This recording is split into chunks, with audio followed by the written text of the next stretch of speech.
Alright guys, today we are going to be asking the question, where does Total War go after Pharaoh? Will Creative Assembly lead us to the Promised Land, or will we be slaves to watered down mechanics and a flailing physics engine? A couple days ago, I posted a video covering a few of the features that I felt were missing from Total War Pharaoh. I didn't get into a ton of real specific detail. I just sort of gave a quick overview of some of the features that I would have liked to have seen in the latest historical Total War. The video did spark a lively debate in the comments, so I haven't had time to go through it all. I really wasn't expecting such a lively debate, to be honest, but it's really refreshing to see, and I look forward to debating with some of the people who disagree with me and just seeing some of the insights that some of the viewers have added to the comment section. So I'm looking forward to responding to all of that and possibly doing a follow-up video and talking in more detail about some of these features that I would love to see added to the Total War series. However, today, as promised, I'm going to talk about some of the features that I really love about this game, or at least I feel like they have a lot of potential for future Total Wars.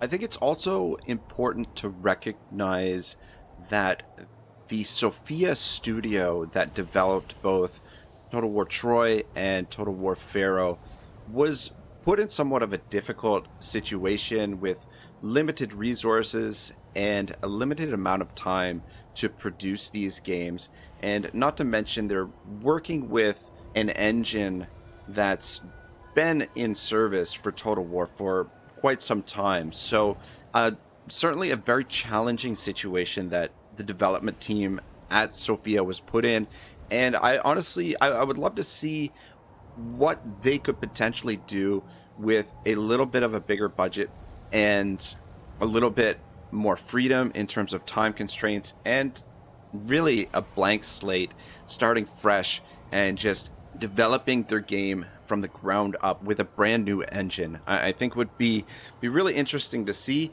I hope that Sophia gets that opportunity down the road, but we'll have to wait and see what happens.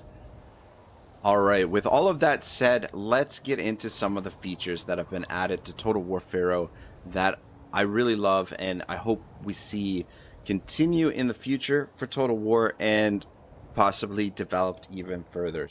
First thing I want to talk about is when we go into a new campaign, this right here, campaign customization. Honestly, I was a little reticent at first. My sort of feeling was that, the campaign, the developers know what sort of the best settings are for balance and that the game should be played as the developers intended. However, we've seen all of the brilliance that modders have done over the years with Total War, and all of the options in this setting really allows you to customize your campaign in a way that really gives it a unique feel, gives it lots of replayability, just some really interesting stuff. Army sizes, player recruitment capacities, reveal playable area, just a lot of really great things that will just change the dynamic of the campaign completely. Some of this stuff forbid trading, like that alone would have a drastic effect on the campaign potentially. Disable trespassing, diplomatic penalty. You can set the attrition damage. All these things are it's bang on. I love it, and I haven't really taken the time to really explore it to full effect, but it's great to see, and it's something that I would love to see in future Total Wars as well. Player army upkeep, unit replenishment. You can turn this down low. I think there's something in here. Character campaign movement. You can turn the campaign movement down low, slow down the armies, make the campaign feel even grittier and more realistic. Just really get the feeling of traversing land, especially when you're crossing terrain that's causing attrition and things like that. Just I love the fact that this campaign customization has been added to the game, and I hope that we see even more nuances to this added in future Total Wars. It's just spot on. I love it, and I hope that it stays around for a long time in Total War. So, I mean, the whole purpose of me talking about a lot of these features is that it doesn't look like Pharaoh is going to be received by the community all that well, and I think that there's some good stuff in here that we don't want to necessarily have completely dismissed and at CA completely give up on some of this stuff. I think there's some things, some features in here that could be added to future Total Wars. So yeah, I don't want to see the baby thrown out with the bathwater, so to speak. I don't know if that makes any sense, but anyway, that's my general feeling. But yeah, lots, even the pre-campaign, we can, this is just great. The variations that you can create with some of this stuff is beautiful. Love it. All right, let's move on to the next subject. All right, next on the list is, of course, the resource and barter system. This is just such a beautiful mechanic. It was added in Total War Troy, and the division of having different buildings being built by different types of resources, armies requiring upkeep of bronze and gold, and recruitment costs being linked to food, gold, bronze. All of these various resources have such a great impact on the campaign, and then the ability to actually trade and barter these resources through diplomacy is just freaking incredible. I love that this has been added to the series, and I hope that this continues in future Total Wars. I'm going to sound like a broken record by the end of this. Yeah, the barter deals just fantastic. What I would like to add, however, is that it would be really nice if the armies themselves actually carried the resources with them. You could even add potentially a water resource, or at least the water resource is linked to how close you are to water, that you want to try and manage your supply lines and things like that. It would be really interesting to see if the army actually had an encampment and storage where you actually stored some of these resources and you're carrying them on the march. Further, it would be kind of interesting to see if there was some kind of system where the actual settlements stored a maximum capacity of certain resources and things like that. And when you defeat armies or conquer settlements, the resources that you get post-battle are directly linked to what the armies are actually carrying. I think a game that kind of sort of dips its toe in the water, and I know it's a very different type of game. However, I think they really nailed the resource management that armies really depend on when they're in the field, and that game is War Tales, and it's just got a beautiful system for managing resources and food. And I would love to see that added to the Total War games, and not to mention, some form of the encampment system that's introduced in War Tales as well. But we'll talk about that in a future video at some point and get into some detail about it. But yeah, the resource system, excellent. Brought in from Total War Troy. The barter system, excellent. But let's maybe push the envelope a little bit further and see what kind of complexity can be added to this, relatively simple system. But it works really well, and I think it's something that would be fantastic to see in future iterations of the series. All right, next on the list is the Outpost system.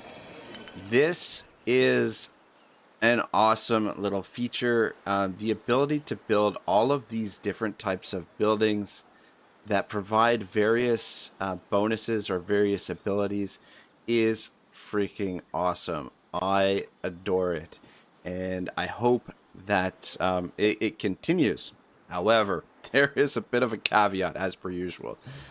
I don't like, number one, how cluttered the screen. Now, this is this is obviously a cosmetic thing, but it just drives me nuts how cluttered these icons look. It just, it reminds me constantly that I'm playing a video game. I want to feel like I'm in this world. So if there was a way to represent this stuff with flags or banners, something like that, something that blends into the map, would just be so much better. Please just get rid of all this icons and all this shit. God, it just looks so ugly. Anyway, so that's a cosmetic thing, personal preference, obviously. But the big thing that I would really love to see, and this is something that we had back in Total War Rome 1 and Medieval 2, and obviously it wasn't as developed as it is now. However, you could build forts on the map and place them on specific locations. And having these outposts with different bonuses and different mechanics that can be maximized in specific areas of the map would just be phenomenal. Like the ability to actually place them down ourselves. I hate the fact that we are chained to putting them in specific locations that have already been predetermined by the developer. It just drives me nuts. And if you're worried about the players spamming these kind of things, then potentially put limits on how many can be in a region, maybe. But wouldn't it be wonderful if we could actually build our own roads, if we could place forts in strategic locations, we could place close to specific resources. But I think an important detail here is to consider as well, and this is something that I'm going to continue to belabor. I mention it often in my streams, and that is I want to see a direct connection between the campaign map and the battle maps. That essentially when these games are being built, there really should only be one map. That the battle maps are an exact representation of the actual campaign map. It's just a zoomed in version of the campaign map. I think a campaign map that blends perfectly with the battle map is critical, and then in that way these outposts, being able to actually place the outposts in specific locations, is going to be a lot more impactful, a lot more strategic, and just lead to an in-depth experience for the player. And I mean, if you're worried about the player cluttering the screen, rather than when the outpost is built and when it gets demolished it just leaves just a ruined area on the map. Rather than that, just have it completely wiped off the map. Destroy an outpost, boom, it's gone. It's off the map. It doesn't come back unless it's built there again. But I think this system is fantastic. I love it. And I just want to see it push that little step further and just take us into a new age of Total War. All right, next on the list is the Egyptian court system. And now obviously depending on which faction you're playing as or which race you're playing as, there will be a different court, which with a high king or whatnot, and different positions. Now I like it a lot. There's a lot of potential here. I'm not going to talk too much of this. I touched on this a little bit in the previous video. In its current state, we're just clicking abilities, and it feels a little bit flat. And what I'm trying to get at here is I don't feel any direct connection with any of these characters. I want this court to feel alive, like there's a lot of interactions, and I don't know exactly how you want to make that happen, but there just seems like there needs to be a little bit more nuance here, whether that's adding cutscenes to actions or having dialogue options with these different characters and things like that, or potentially more people involved in the court from your faction. I think this Egyptian court would have been a lot more fun with the actual family dynasty added to the game. Just, getting your entire family involved in court intrigues and things like that. But To me, it just feels like it's missing something. Like I said, I'm not drawn into this. I don't, it's hard to keep track of who these particular characters are. Recognize the Pharaoh, kind of recognize this guy because he's my current faction leader, but these guys, I don't know who they are. I don't know what my relation is to them, and it just feels like I'm just playing a panel game where I'm just picking these different things that give, a percentage chance of different abilities or things like that. Definitely a lot of potential here. I do like that this has been added to the game. I just feel like it needs to be fleshed out a little bit more, and it needs to draw the player in to create some sort of narrative that the player can play through and just really manipulate the court system. I don't want to feel like I'm sort of exploiting a game mechanic. I want to feel like I'm involved in the intrigues and the machinations of an actual Egyptian court. So I think there's work to be done here. Obviously, some of the best games to do this sort of stuff are the Paradox games. I know everyone raves about Crusader Kings. Crusader Kings is renowned for these types of systems, but I think a lot could be garnered from the recent Baldur's Gate.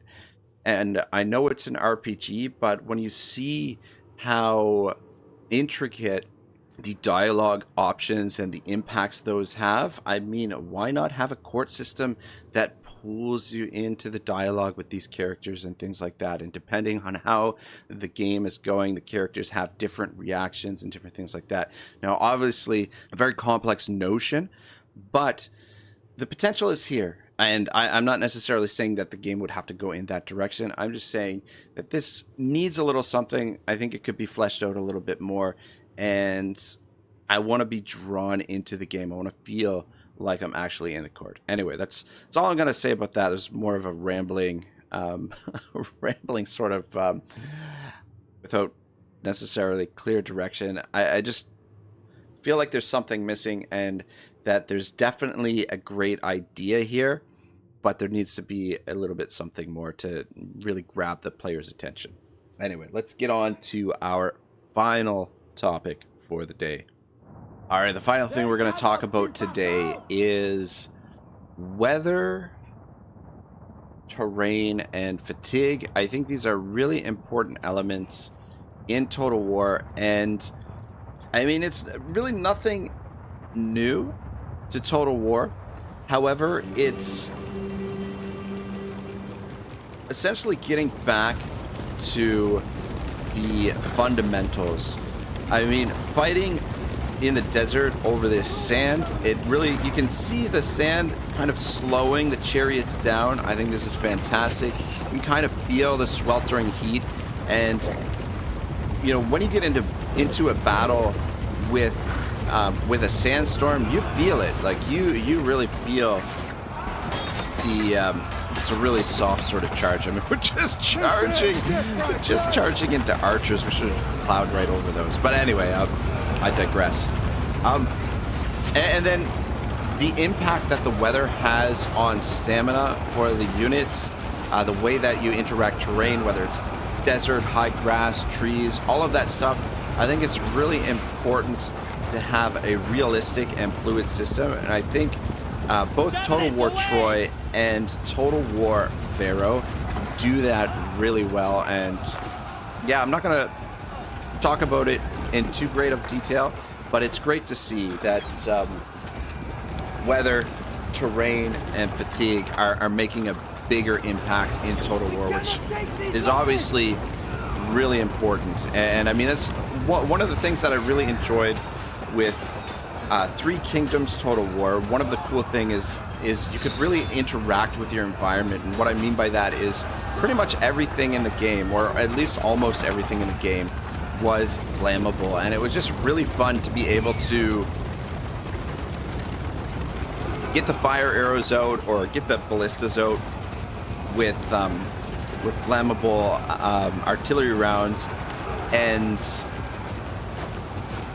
light the map on fire. So It's good to see that this sort of realism is making its way back into Total War. So I do appreciate it. It's not bad at all. But in any case, I mean, that's pretty much all I've got for you guys today. I hope you enjoyed the video. Let me know in the comments, what are some of the features of Pharaoh that you really love? What are your favorite features of Pharaoh? Are you gonna try the game out? Are you gonna pass on it? What are you hoping to see in future Total Wars? Is Creative Assembly going to, like I said, take us to the promised land, or are we going to be stuck with more watered down mechanics and just a physics system that doesn't necessarily behave the way that you might think it should? But in any case, I'm kind of rambling a little bit. Have a great day, guys. Thank you so much for watching. Ragnarok out.